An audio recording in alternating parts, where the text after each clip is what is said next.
Hello and welcome back to the Building Your Life After Traumatic Brain Injury channel here on YouTube. I'm happy to see that you decided to stop by to watch this video presentation. Thank you.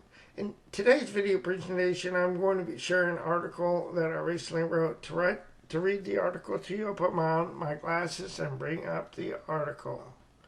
I want to thank you for your time. Here's the article. Why and what might have been because of a traumatic brain injury. Recently, a friend asked a question that many of us who have experienced a traumatic brain injury have asked at some point in time. Have you ever thought about why and what might have been if you had not experienced a brain injury, a traumatic brain injury? I thought about the question, and I thought this question was relevant to many of us who ask why and what might have been, and decided to write this article. To answer their question. I do not know why I was chosen to sustain a traumatic brain injury, but I do know that I am here to fulfill my destiny. In 2007, I wrote an article, Flight of the Butterfly. In this article, I used the illustration and development of a butterfly. I spoke about the stages, pupa, larva, caterpillar, and time in a cocoon. The final stage of development was highlighted. Apart from struggle, the developed butterfly encased in the cocoon could not free itself. Although we may feel limited or encased in a cocoon of sorts because of our traumatic brain injuries, we can struggle to strengthen our wings, the wings of our destiny, to free ourselves by learning to use our passions to live through our gifts, talents, and abilities. Apart from using its wings to set itself free, the butterfly would not be able to fly.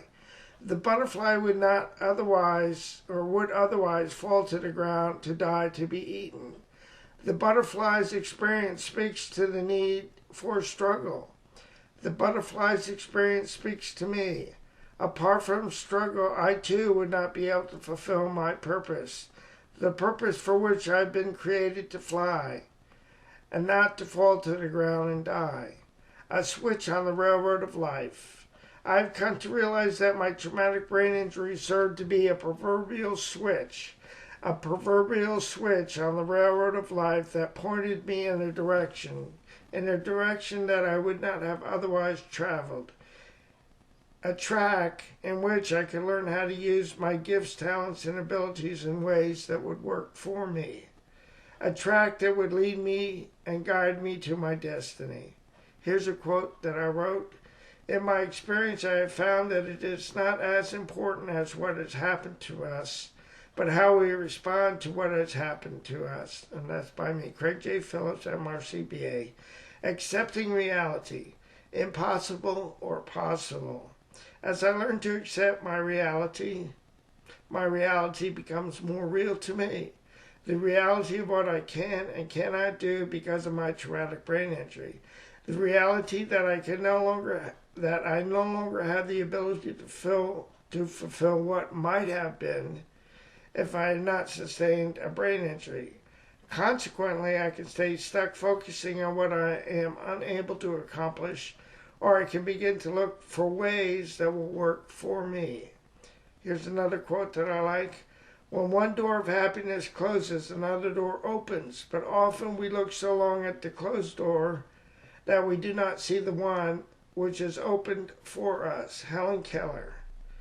I can stay stuck staring at the door that is close to me, or I can begin to look for the door that is opening to or for me. By looking for the new door, I begin to realize that I have choices. Although I am faced with frustration and disappointment, I do not have to stay stuck by what I cannot change. Here's another quote that I like. Research your own experience. Absorb what is useful, reject what is useless, and add specifically your own creation. And that's by Bruce Lee. Following your heart. Do what you love. By realizing that I have choices, new possibilities become reality.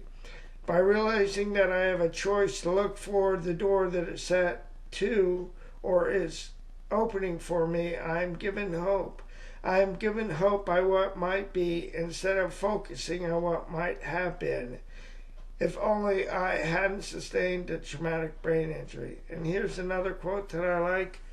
Regardless of your lot in life, you can build something beautiful on it. And that's by Zig Ziglar. And another quote. I was told over and over again that I would never be successful, that I was not going to be competitive, and the technique was simply not going to work. All I could do is shrug my shoulders and say, we'll just have to see. And that's by Dick Fosbury, Olympic gold medalist, inventor of the Fosbury flop high jump technique. So if you have people in your life who are telling you to give up, don't pay attention. Keep looking for your own technique or techniques. The technique or techniques that will help you to achieve what you see as important and valuable in your life. And here's a final quote. Don't let the noise of other people's opinions drown out your own inner voice. And most important, have the courage to follow your heart and intuition. They somehow already know what you truly want to become. Everything else is secondary. And that's by Steve Jobs. This is the end of the video presentation of the article. Please share the article and video presentation with anyone you believe could benefit. Before I go, let me encourage you with this. Please do not give up on yourself, loving God, or your process, because more will be revealed to you and to me with time. The pieces of the puzzle will come together in the correct order and at the right time. I'll say so long for now. Have a great day, and God bless both you and your family. Bye now.